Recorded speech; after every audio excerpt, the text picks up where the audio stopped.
Fala galera, tudo beleza? Aqui é o Caio Quinto e agora a gente vai para a terceira parte da nossa análise da Stasi, onde a gente vai aprofundar um pouquinho mais e vamos adicionar indicadores na nossa análise. Indicadores, como a gente já viu, são fórmulas matemáticas que te ajudam a identificar tendência, possíveis pontos de inflexão ou se um ativo está em consolidação ou não. E ele é usado como uma ferramenta de informação adicional. Ele não determina a sua entrada ou saída do mercado, mas ele te ajuda a ver coisas que às vezes você não consegue ver só olhando o comportamento do preço. São os topos e fundos. Então vamos lá para o gráfico. Como vocês sabem, eu expliquei para vocês esse esquema de cores aqui no meu gráfico, que é o Setup Tabajara, que ele foi criado pelo trader brasileiro chamado André Machado.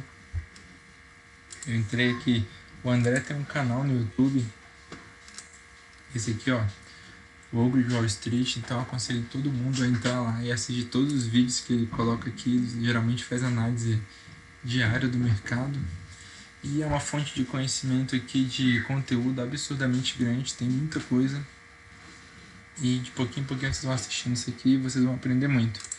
Ele tem uma sala ao vivo também, alguns cursos. Eu já fiz 2 cursos dele e realmente são muito bons. E eu recomendo a todos vocês, quem puder, fazer também para estar sempre desenvolvendo. Voltando lá no nosso gráfico, e eu vou explicar rapidinho o que é esse Setup Tabajara. E eu já expliquei para vocês, mas se tiver alguém vendo esse vídeo que não estava na aula, é o seguinte, aqui a gente tem 2 médias móveis, a de 20 e a de 200. E o que acontece? Você está vendo que a média móvel ela fica na cor amarela, verde ou vermelha. E os candles eles podem ficar vermelho e branco ou verde e preto. Quando a média móvel está subindo, tipo aqui assim, ó, está subindo e o candle está em cima dele, está acima dela, os candles ficam verdes e pretos. Essa cor aqui significa que a gente só pode pensar em comprar. É um setup de seguir tendência, é uma estratégia para você sempre seguir a tendência. E essa questão das cores acaba fazendo uma pressão visual para você não sair dessa tendência. Você lembrar que você ou está numa tendência de baixa ou está numa tendência de alta. E como a gente viu na nossa aula também, em momentos de consolidação, como se fosse essa deriva aqui que a gente viu no vídeo passado, o preço cruza várias vezes essa média móvel de 20. Olha aqui nesse espaço de tempo, quantas de vezes que o preço cruzou isso aqui. E aqui ele raramente cruzou. Ele ficou sempre acima dela. Aqui a gente tem uma tendência forte. Então, em momentos de alta a gente tem verde e preto, em tendência de baixa, vermelho e branco. Aqui, vermelho e branco só pode vender, verde e preto só pode comprar. Então, beleza. E a gente tem a média móvel de 200 também, que ela pode servir como rastreador de tendência de longo prazo ou não. E um suporte e uma resistência, que o preço costuma respeitar bastante essa zona da média móvel de 200 e ter uma certa dificuldade para passar. E o outro indicador que a gente vai usar, vocês têm que escolher no máximo 2 indicadores. No caso eu uso a média móvel e na questão do swing trade eu uso o ABV também. O ABV é muito bom. Ele ajuda a gente a confirmar aquele princípio da teoria de Down, que o preço deve confirmar, o volume deve confirmar o preço.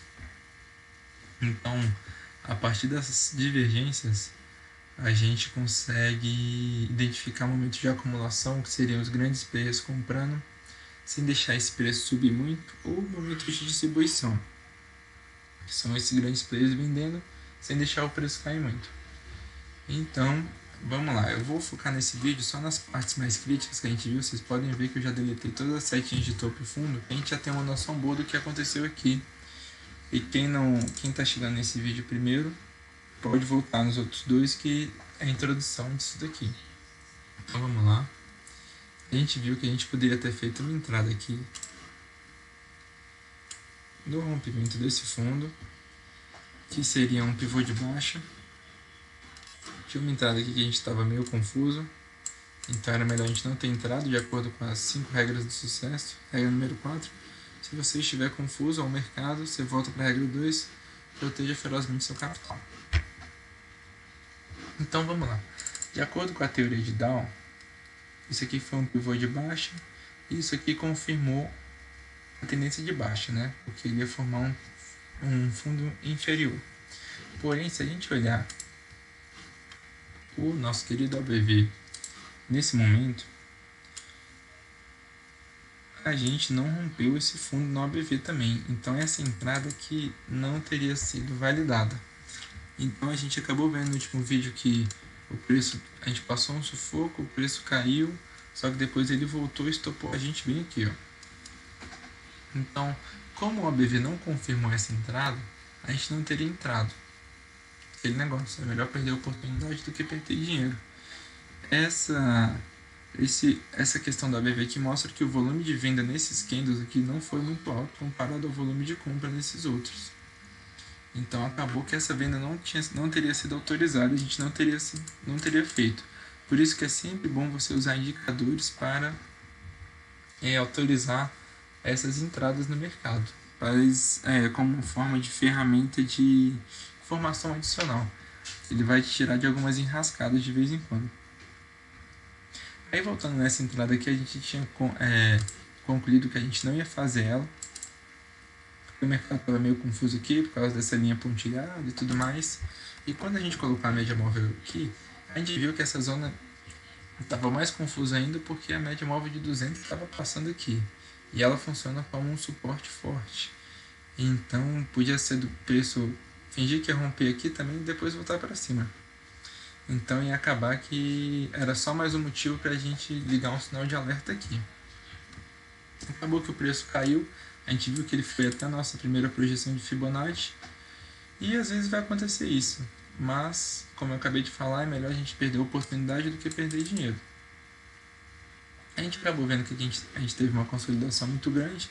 A gente pode analisar o nosso OBV numa distância maior, tipo analisar nessa consolidação grandona aqui o que aconteceu. Só que eu prefiro olhar uns momentos mais perto, assim, tipo comparar esse fundo com esse daqui, esses dois aqui. A gente podia analisar também por exemplo, durante a formação dessa deriva a gente teve uma divergência de baixa, porque a gente teve esse topo aqui que a gente acabou rompendo, só que o BV não rompeu. Então isso aqui mostrou que a gente não teve um volume de compra muito grande nesse período de alta aqui em relação aos períodos de baixa, nos períodos de baixa. Então isso aqui já era um sinal de alerta para uma possível reversão desse grande movimento aqui, beleza? Aí a gente teve essa divergência. E a outra entrada que a gente viu que a gente poderia ter feito foi qual? Foi essa aqui, ó, depois que a gente saiu dessa consolidação. Essa grande consolidação, a gente saiu dela, corrigiu, armou um pivô de alta aqui e confirmou no rompimento. Só que se a gente criar o OBV de novo, ele não confirmou essa entrada também. Olha só. Eu vou colocar em tela cheia só para a gente ver melhor que ele não rompeu. O preço rompeu, mas o volume não confirmou o movimento do preço. O OBV tem que andar junto com o preço. Ele teria que ter rompido também. E a gente viu que nessa entrada a gente teria tomado um stop também se a gente tivesse entrado. A gente teria sido stopado aqui. Então a gente, com a ajuda do OBV, a gente teria evitado mais um stop. Então é bem importante a gente usar essa questão do volume para confirmar o preço, que isso vem desde a teoria de Dow. Só que como a gente viu que o volume em barras ele é mais difícil de você perceber, deixa eu adicionar um volume em barras aqui. Ó, aqui a gente coloquei 2. Aqui a gente tem um volume em barras. Então acaba que a gente analisar isso aqui é muito complexo mesmo, ia ficar uma coisa meio confusa e tudo mais. Aí o OBV acaba ajudando a gente e transforma aquilo numa informação que a gente interpreta muito mais fácil. Então, acabou que é isso. E é legal também, depois da gente fazer toda essa análise, a gente tem que traçar possíveis cenários para o futuro, né? Para saber assim, pô, o que pode acontecer a partir daqui e qual atitude eu vou tomar. Bom, a primeira coisa que eu faria, eu ia puxar essa resistência aqui, suporte um pouquinho mais para cima para pegar aqui. E eu sei que aqui embaixo, por exemplo, se o preço perder esse fundo aqui,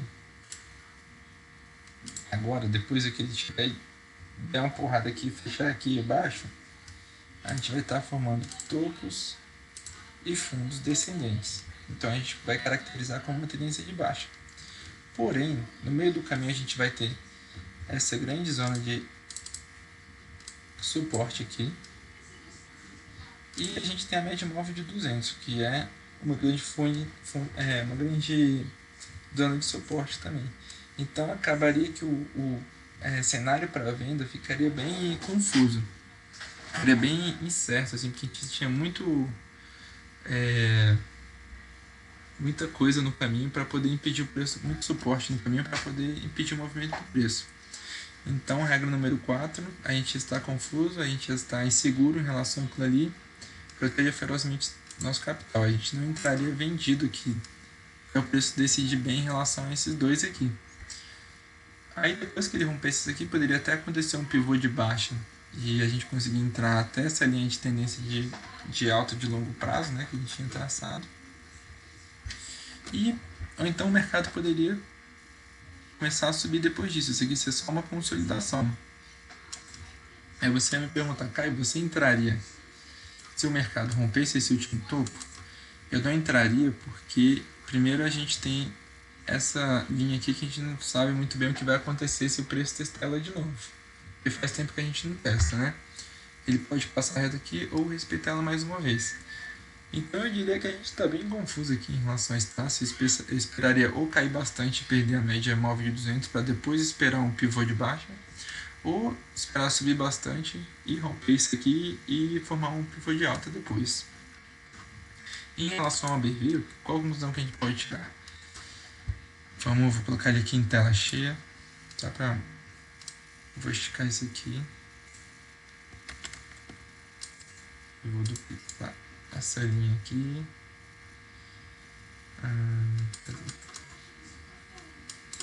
Peraí. Copiar. Colar. Olha só. Vou dar um zoom aqui no gráfico. Quando a gente fez esse topo aqui, a gente não rompeu com a BV.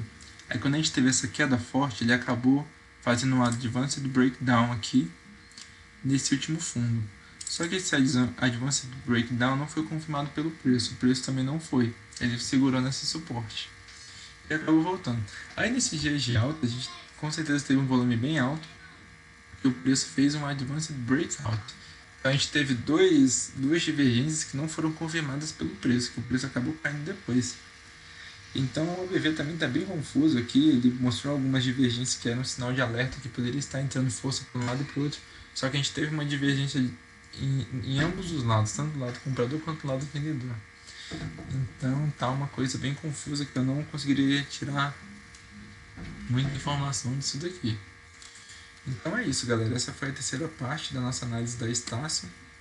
E eu fiz uma coisa aí bem passo a passo, bem devagarzinho, pra gente poder ir aprendendo de pouquinho em pouquinho. É isso aí, um abraço a todos. E se vocês tiverem alguma dúvida, vocês podem deixar aí no comentário, ou então falar comigo por e-mail, alguma coisa assim, que eu respondo vocês. Um abraço a todos.